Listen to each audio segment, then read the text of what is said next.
माई इमेजिनेशनरी love story over. ये flash marriage का part 17 है। चलिए स्टोरी को शुरू करते हैं। साहु सिंजन जो अपने काम में बिजी था, उसे रह रह के स्वयं की याद आ रही थी। कैसे स्वयं उसे परेशान कर रहा था, कैसे उसके लिए छोटी छोटी चीज़ें करता था। कुछ दिनों से बहुत सारी चीज़ों को वो इग्नोर कर रहा है। स्वयं पूरे 2 हफ्ते से साहु सिंजन के पीछे लगा पड़ा था। 2 हफ्ते क्या, उससे पहले भी जब विंग और वांगजी की जब पहली मुलाकात हुई थी, साहु सिंजन जब भी स्वयं जब भी साहु सिंजन को दिखता है ना, तो फ्लर्टिंग करता है, उसे बहुत सारी पकाता है। पर इन 2 हफ्तों में ना स्वयं ने फुल्ली इग्नोर मारा था साहु सिंजन को, और ये बात साहु सिंजन को खटक रही थी। उसे गुस्सा तो बहुत ज़्यादा आ रहा था। कहते हैं ना, कोई आपको बहुत ज़्यादा प्रेशर फील कराए और उसके बाद फुल्ली इग्नोर कर देता, आपको कितना गुस्सा आएगा। वह उससे टप्पल कर ज़्यादा गुस्सा साहु सिंजन को आ रहा था। साहु सिंजन ने कहा बस बहुत हो गया, मुझे इससे बात करनी है। ये वो काम पे लग गया था। तभी उसके कहते हैं ना, न्यूज़ वगैरह चलते रहते, तो उसके फ़ोन में एक चीज़ पॉप आउट हुई, तो वो उसे निकाल के देखने लगा और लिखा है सो कंपनी के CEO एक एक्ट्रेस के साथ डेटिंग कर रहे हैं। ये सुनते ही भाई साहु सिंजन को जो मिर्ची लगा कि क्या हो रहा है, कि साहु सिंजन को पता नहीं कि स्वयं दो तीन दिनों से ऑफिस नहीं आ रहा है। उसे वही बात सता रही थी, क्योंकि साहु सिंजन का नहीं कोई कॉल अटेंड कर रहा है, नहीं कोई मैसेज। और हाँ, वांगजी को बोलने में साहु सिंजन को थोड़ी सी ऑकवर्ड लग रही थी, क्योंकि हाँ भाई क्या है बोले कि उसके बिना मेरा कोई काम नहीं हो रहा है, या फिर उसकी फ्लर्टिंग की मुझे आदत पड़ गई है। क्योंकि स्वयं के काम ऑफिस में कुछ प्रॉब्लम चल रही थी, उसके स्टॉक मार्केट थोड़ी थोड़ी डाउन हो रही थी, कि भाई साहु सिंजन के चक्कर में वो अपने ऑफिस को भूल चुका था। तो स्वयं ने कहा नहीं ऐसा नहीं हो सकता है, ये कि वो वापस अपने ऑफिस को थोड़ा सा स्टेबल करने के लिए वो वहाँ से चला गया था।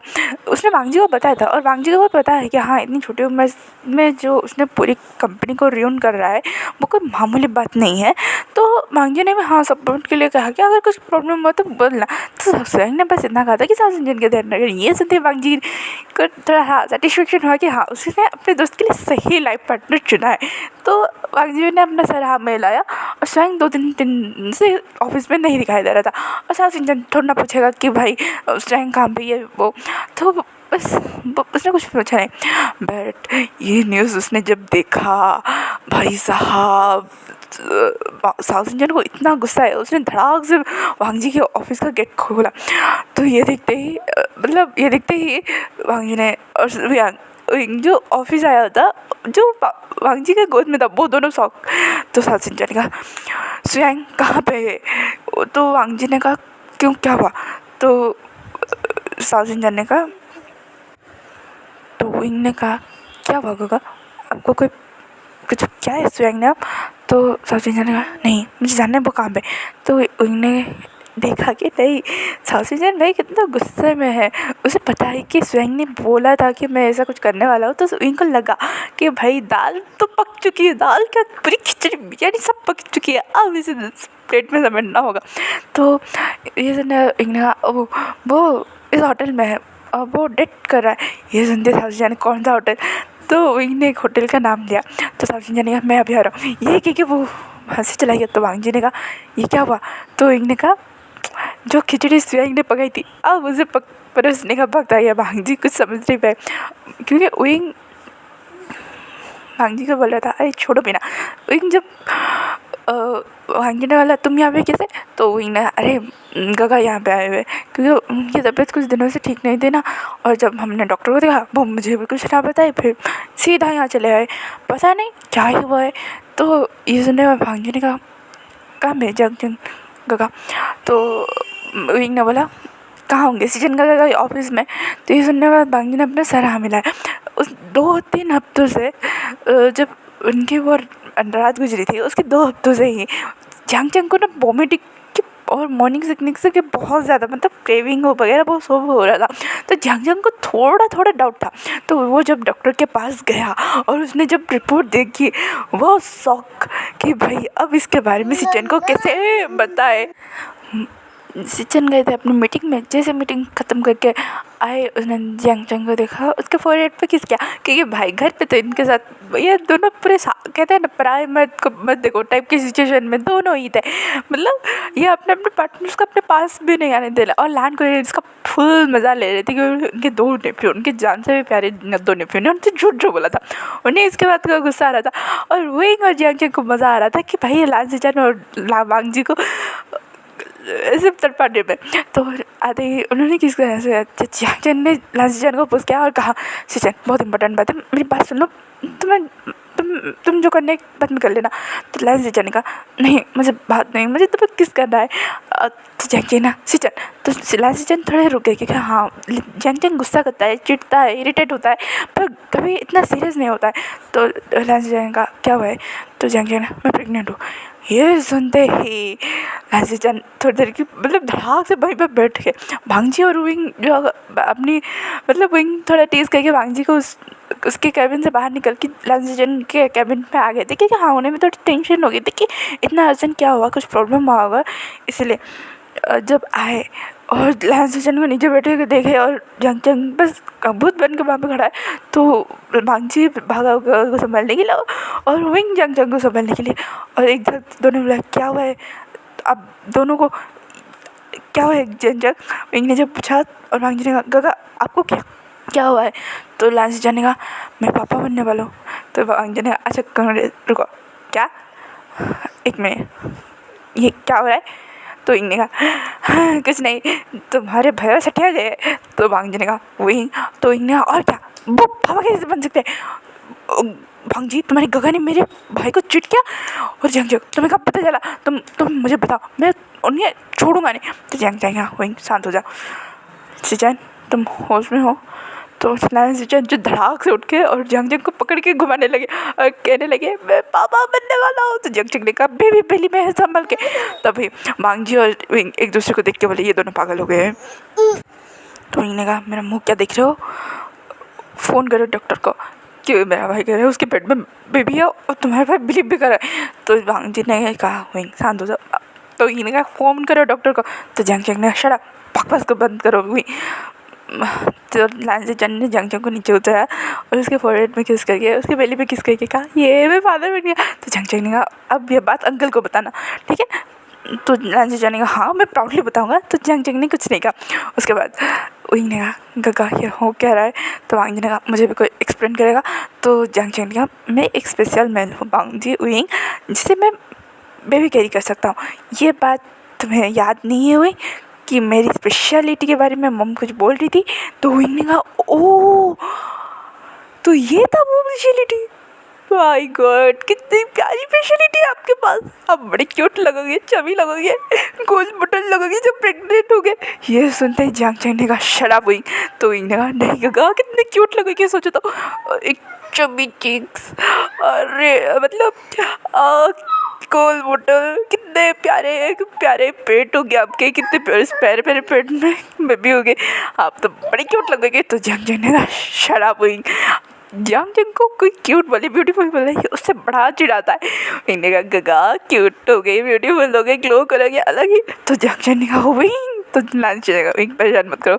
तो विंग ने कहा पर वैसे आप दोनों को इतना नॉर्मल रिएक्ट करते हुए मुझे तो पहले से पता था कि हाँ कुछ स्पेशलिटी है, पर ये स्पेशलिटी है मुझे ये नहीं पता था। तो भांगजी ने कहा मुझे कोई हैरानी नहीं हुई क्योंकि साउथ इंडियन के पास भी ये एबिलिटी है। ये सुनते ही तो जियांग चंग ने कहा तो इसीलिए तुम्हें सिचन जब मैंने बोला कि मैं बेबी कैरी कर सकता हूँ तो तुम्हें कोई शौक नहीं लगा। तो लान सिचन ने कहा हाँ मुझे इसीलिए मुझे कोई शौक नहीं लगा क्योंकि साउथ इंडियन के जब मेडिकल चेकअप हुआ था तब हमें पता चला था, और इसलिए हम थोड़ा ओवर प्रोटेक्टिव से लेके। तो मैंने कहा होना भी चाहिए भाई। अब स्वयं मेरा एक लौता दोस्त वो भी पेरेंट बनेगा। ये सुनते जियांग चंग एक दूसरे को देख के जो हंसे, क्योंकि भाई स्वयं को बच्चे ने नाक में दम कर देते हैं, उसे बच्चे संभालना नहीं आता है। उसके पास वो कहते हैं ना बच्चे को डिटेक्ट करने के लिए उसे डिटेक्टर की तरह यूज़ किया जाता था, क्योंकि भाई स्वयं के पास बच्चा आया 5 सेंटीमीटर के अंदर आया वो रोने लगता था। वही जैंग जैंग दोनों ही हंसने लगे। तो भांजी ने कहा तुम हंस क्यों रहे हो? तो इन्हें कहा फ्यूचर में पता चलेगा ये कि वो दोनों जोर जोर से हंसने लगे। उसके बाद भांजी और रोहिंग ने कहा अच्छा ठीक है, अब घर वालों को क्या बताइए? तो जैंग जैंग ने घर वालों को क्या यही की?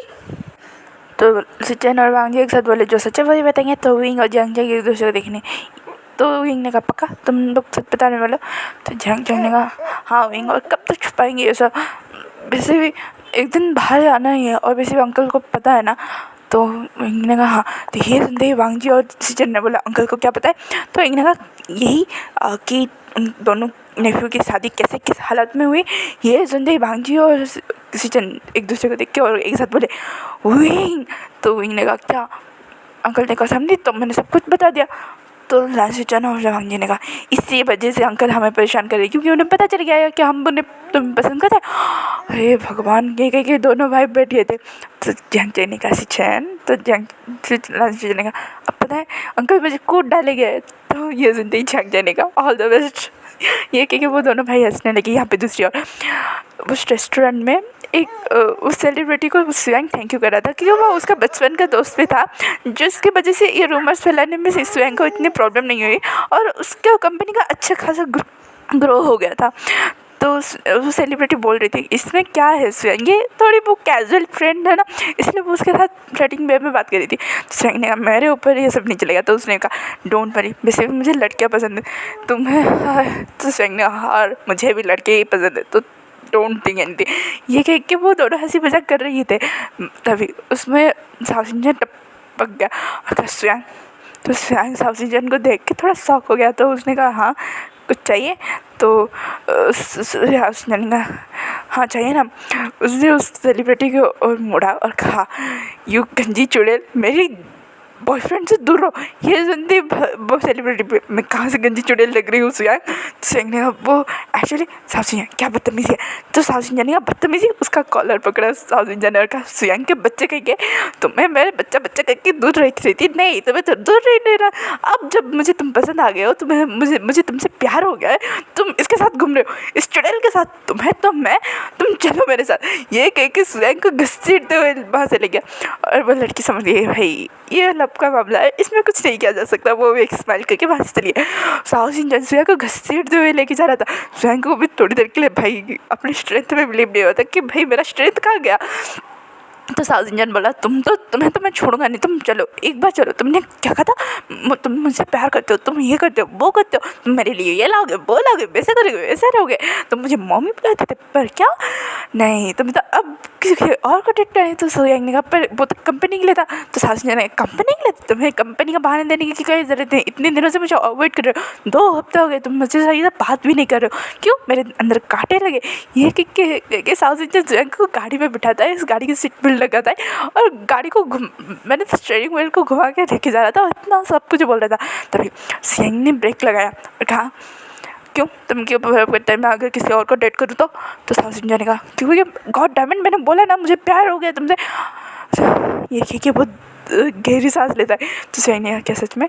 तो साउसिंजन ने हाँ डैम इट मुझे तुमसे प्यार हो गया, तुम किसी के साथ घूमा मत करो ना, मुझे बहुत पेन हो रहा है। ये क्योंकि वो रोने लगा था। तो स्वयं ने कहा बेबी शांत हो जा, देखो देखो मैं प्रॉमिस कर रहा हूँ किसी के साथ मेरा कोई अफेयर नहीं है, ये सिर्फ रूमर्स है क्योंकि किसी प्रोडक्ट के प्राइस को बहुत वैल्यूएबल बनाया था इसीलिए डेटिंग की रूमर्स फैलानी पड़ी। काम डाउन रोना मत। तो साउसिंजन रोने लगा। तो स्वयं ने कहा अच्छा तुम जो बोलोगे मैं वही करूँगा, तुम बस रो मत। तो साउसिंजन ने कहा पक्का? तो स्वयं ने कहा हाँ पक्का। उसके बाद और थोड़ी देर ड्राइव करने के बाद साउसिंजन ने स्वयं को गाड़ी में से लिया और स्वयं ने कहा ये क्या है? तो साउसिंजन ने कहा अंदर तो चलो। तो स्वयं ने कहा साउसिंजन तुम्हें पता है ना तुम क्या कर रहे हो? तो साउसिंजन ने कहा बस हो गया, ये लड़का कभी नहीं सुधरेगा। ये कहने के बाद साउसिंजन ने स्वयं का हाथ पकड़ा, मेरी रजिस्ट्रेशन में अपना फॉर्म फिलअप किया, फोटो खिंचवाया और उनके हाथ में उनका सर्टिफिकेट था और कहा ये हो गई हमारी शादी, अब तुम किसी को डेट करो फिर मुझे भला ना करो ढमका ना करो, घर को तो आओगे मेरे पास ही उसी समय में तुम कूद डालूंगा। तो स्वयं ने कहा एक सेकंड बस मेरे सर्टिफिकेट को देखता है और खुद को देखता है और साउसिंजन को देखता है और कहता है मैंने शादी कर ली? नहीं, मुझे ज़बरदस्ती उठा के लेके शादी किया गया है। फिर स्वयं खुश था, उसने सासू को पकड़ा और ऐसे घुमाया। सासू ने कहा स्वयं, तो स्वयं ने कहा अब क्या, अब तो हनीमून में चले गए। तो स्वयं ने जब ये बोला, सासू ने कहा स्वयं देखो मैं आधे दिन की छुट्टी लेके आया हूँ, बांग जी मुझे खा जाएगा। तो स्वयं ने कहा वो मैं सब देख लूँगा। अब सासू को डर लग रहा था, क्योंकि भाई स्वयं जो सासू अभी उसे पावर दिखा रहा था, अब वो स्वयं देख रहा था। स्वयं का बॉडी में आ चुका था जैसे। तो सासू को उसने पटका गाड़ी में और अपने प्राइवेट फार्म हाउस गया और उसे लेके चला गया था। यहाँ पे यानली जो जिंजर सेन के साथ एक और कंपनी के साथ मर्ज अप करने के लिए आई थी और उनका डील अच्छे से साइन हो गया था। जब वो जा रही नहीं लगी थी, उसे चक्कर आ गया और वो बेहोश हो गई। जिंजर सेन उसे लंग्स लेके भागा हॉस्पिटल, और हॉस्पिटल में उन दोनों को पता चला कि वो दोनों पेरेंट्स बनने वाले हैं। ये सुनते ही यानली और जिंजर सेन तो खुश थे, पर उनकी सबसे बड़ी परेशानी थी कि उन्होंने घर वालों को कुछ नहीं बताया था। ये सुनते ही यानली ने जिंजर सेन को मारने लगा और कहा तुम क्यों आए उस दिन। जिंजर सेन कहा ऐसा मत करो, तुम भी तो एंजॉय किया। तो ये सुनते बाद यानली और 2-4 लगाने लगी। तो जिंजर सेन कहा यानली एक काम करते हैं, हम 2 दिन के अंदर मैरिज की तैयारी कर देते और किसी को क्या ही पता चलेगा। तो यानली ने कहा पक्का ना। तो जिंजर सेन ने कहा हाँ हाँ पक्का भाई मेरी माँ। तो यानली ने जिंजर सेन का हक करते हुए इन दोनों की क्यूट मोमेंट चल रहा था। यहाँ पे पूरे आधे घंटे के बाद साउथ स्वयं के फार्म हाउस में पहुंच चुके थे। अब बस उस फार्म हाउस में सिर्फ इन दोनों के लव मेकिंग के साउंड, मोइंस के साउंड, ग्राउंडिंग के साउंड सुनाई दे रही थी। तो यहाँ पे लांजी चन और जंग चंग और विंग और वांग जी जो लैंड मेंशन की ओर निकल चुके थे। उन्होंने ने विंग को मैसेज करके बोल दिया था कि वांग जी को संभाल लेना। तो विंग ने कहा okay boss you enjoy your life, क्योंकि स्वयं ने सब कुछ फ़ोन में बता दिया था। तो वांग जी ने कहा हाय मेरे दोस्त की शादी हो गई, बात में नहीं जा पाया। तो विंग ने कहा शराब वांग जी। ये कहने के बाद वो चारों लैंड मिशन के लिए निकल चुके थे। वांग जी ने अपना पेंडिंग काम खत्म कर दिया था। हाँ साउथ इंडियन न होने के बाद उसे भी काम को एडजस्ट करना पड़ा था, पर मैनेज हो गया था। उसके बाद लैंड क्रेन कहने लगे तुम सब आ गए, अच्छा आगे बैठो। तो ये कहने के बाद वो सारे लंच करने बैठ गए थे। तो सिचन और जहांग चंग परेशान लग रहे थे। यहाँ पे विंग और वांग जी उन दोनों की मज़े लेने के थे, पर वांग जी को भी पता है कि भाई ये सिचुएशन मेरे साथ कभी ना कभी होगा, तो वो ज़्यादा फिर के नहीं ले रहा था। पर विंग बड़े मज़े से ये वो के लैंड क्रेन से बात कर रहा था। तभी लैंड जी ने कहा अंकल मुझे आपसे बात करनी है। तो लैंड क्रेन अंकल ने कहा हाँ बोलो। तो सिचन ने कहा कि जंग प्रेगनेंट। ये सुनते ही लैंड क्रेन ने कहा अच्छा मजा आएगा बैठ जाओ। तो लैंड क्रेन ने विंग को देखा तो विंग ने कहा अंकल मजाक नहीं है। तो ये सुनने के बाद लैंड क्रेन ने कहा क्या ये रूमर सच्ची थे, तो तुम प्रेग्नेंट हो सकते हो, तुम प्रेग्नेंट हो, तुमने इस लैंड हाउस का हायर को अपने बेली में क्या है ओ मेरा बच्चा। ये क्योंकि वो जंग को किस करने लगे। तभी लैंड क्रेन ने बटलर से कहा तुम सिजन के सारे कपड़े एक बैग में पैक करो। तो लैंड सिजन पर क्यों आऊँगा, क्योंकि वो घर छोड़ के जाने वाला है, क्योंकि तुमने उससे प्रपोज नहीं किया, उससे शादी नहीं किया, बस एक फ्लैश मैरिज के चलते तुमने इतना बड़ा स्टेप ले लिया इसी वजह से। तो ये सुनते ही वांग जी और लैंड सिजन ने समझ गए कि भाई हाँ अंकल इस समय गुस्से में है। तो सिजन ने कहा प्लीज़ अंकल मान जाइए ना, आप जो कहेंगे हम वो करेंगे। तो लैंड सिजन की बात सुन के लैंड क्रेन ने गहरी सांस ली और कहा ठीक है तुम जियांग से ग्रैंड वेडिंग करोगे, तुम इससे कुछ प्रॉब्लम नहीं जाएंगे। तो जियांग ने अपने साथ नाम लाया था कि हाँ उस वक्त प्यार व्यार नहीं था, तो ऐसे सिगरेट रखना सही था, पर अब तो प्यार है। तो वांग जी लगे हाथ ये बोलने वाला था कि क्या मैं भी उनके साथ शादी कर लूँ। तो तभी लैंड क्रेन ने कहा वांग जी वहीं तुम दोनों की शादी नहीं हो सकती। ये सुनते ही वहीं समझ गया कि भाई अभी तक अंकल ने वांग जी को माफ़ नहीं किया था, क्योंकि हाँ उन्होंने बोल दिया था जब उन्होंने सब कुछ बताया था। तो लैंड क्रेन ने बोल दिया था कि मैं वांग जी को इतने आसान से माफ़ नहीं करूँगा।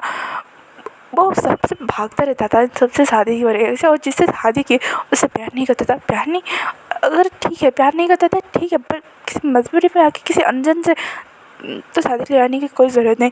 तो इन्होंने कहा क्या मैं इतना बुरा हूँ। तो लैंड क्रेन ने कहा तुम बुरे नहीं हुए, तुम ठीक है, तुम किस्मत अच्छा था, तुम और वांग जी मिल गए, तुम्हें प्यार हो गया, इट्स ओके। पर सोचो अगर कोई और होता तो इनको भी हाँ कहीं ना कहीं लगा कि हाँ वांग जी को थोड़ा खुल के बोलना चाहिए। तो विंग ने भी लैंड क्रेन अंकल की बात पे सहमति जताई थी।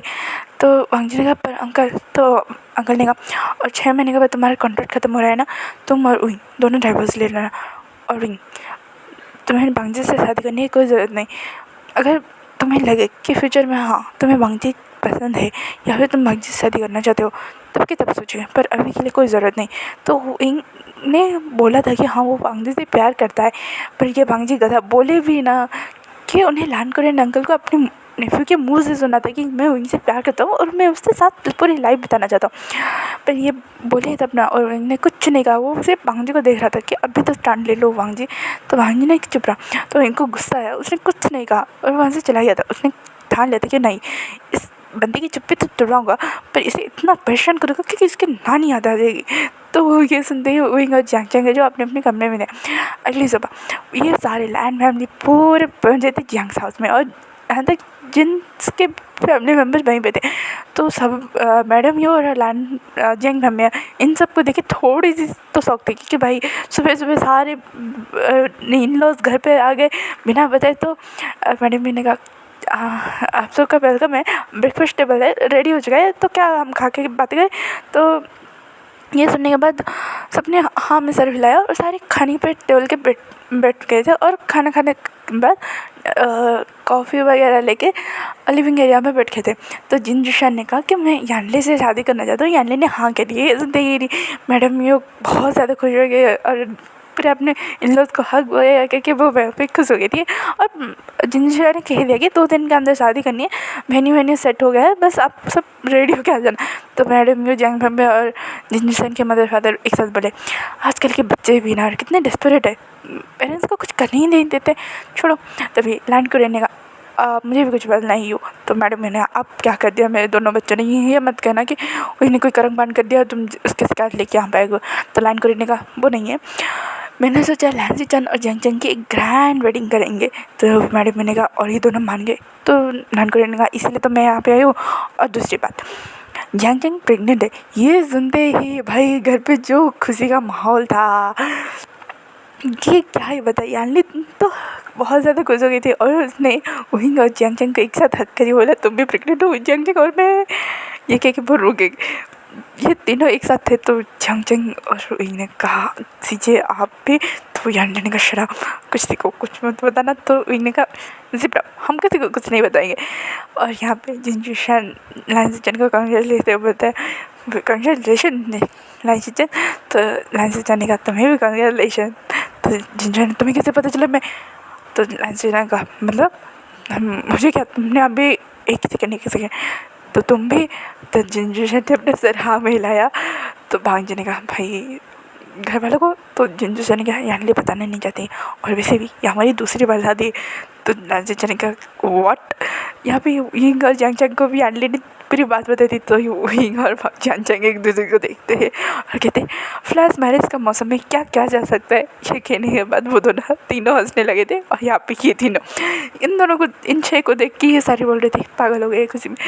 और प्लानिंग वगैरह करने लगे कि हाँ बहुत एक अब वो वेन्यू तो परमानेंट था, वो बहुत बड़ा वेन्यू था। अब लैंस और जिन्स की शादी और वो भी जंग के साथ उसी वेन्यू में फैमिली के हो रही थी। तो बहुत सारे लोग आने वाले थे। तो उन्होंने जो उसी वेन्यू में जो छोटा वाला मतलब एवरेज वाला बुक किया था, अब वो ग्रैंड सेलिब्रेटेड होने वाला था। यहाँ पे स्वयं और साजिंदन अपनी वेडिंग नाइट अपनी पूरी प्यार वेडिंग नाइट को ख़त्म करने के बाद वापस आ गए थे। साजिंदन की हालत बहुत ख़राब थी। हाँ वो चल पा रहा था पर उसकी वाट लगी पड़ी थी। स्वयं को बड़ी हंसी आ रही थी। तो साजिंदन दे मारा उसे और कहा स्वयं के बच्चे अगर तुम मेरे पास भी आए ना मैं तो मार डालूंगा। तो स्वयं ने कहा तो आज का पार्ट यहीं पे खत्म होता है, फिर मिलेगा कल के पार्ट में। Thank you for watching. Comment करो, लाइक करो, शेयर करो और बैकग्राउंड नॉइज़ को इग्नोर करो। Thanks for watching. Bye bye cuties and sweeties.